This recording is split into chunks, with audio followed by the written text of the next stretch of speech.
Right, it's been a long process, a judicial process, but ultimately it's a political decision. And I think that Prime Minister Modi's visit to the United States under a Trump 2.0 administration is what finally clinched the deal. We've been trying to extradite him for a long time now. And you need both a president like Trump who believes in, a strong strategic relationship with India and who believes that there is no place for terrorism in the world. There's no ambiguity there. And at the same time, a Prime Minister like Prime Minister Modi, who has the ability to reach out, to create channels of communication with leadership across the world. His own personal links and connect with Prime Minister Modi are well known from the time of Howdy Modi and Namaste Trump. They have a strong bond of friendship. And that, I think, is very critical in and instrumental when it comes to decisions of this nature. And I think the fact that this was announced during Prime Minister Modi's visit to the United States in February this year itself is a sign that politically that Rubicon was crossed, where the administration at the highest levels gave the green signal that he could be extradited, and then the rest of the processes, including the appeals, went by very quickly.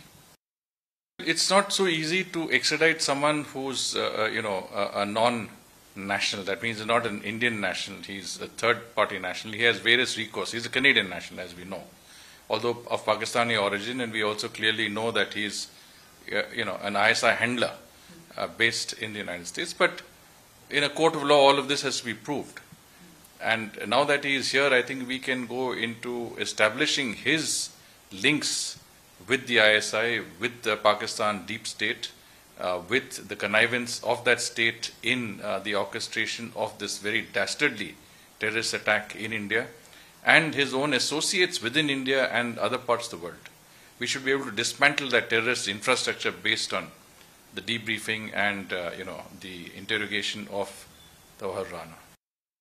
Reading between the lines, clearly he is one of the main,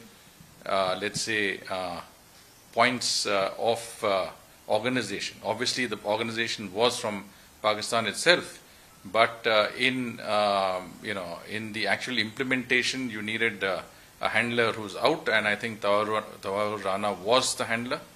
I also feel that this also opens up a new era of cooperation with the United States in counterterrorism.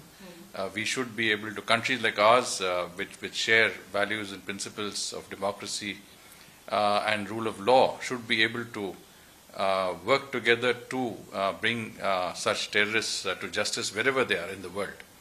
And I think this is, as I said, sends a very important signal to anyone who's thinking of perpetrating terrorism or encouraging acts of terrorism. Nobody will be safe from the hands of justice if that happens. So the international community, countries like India and the United States, are working together to bring such perpetrators of terrorism to justice is a very, very important message today on the global stage.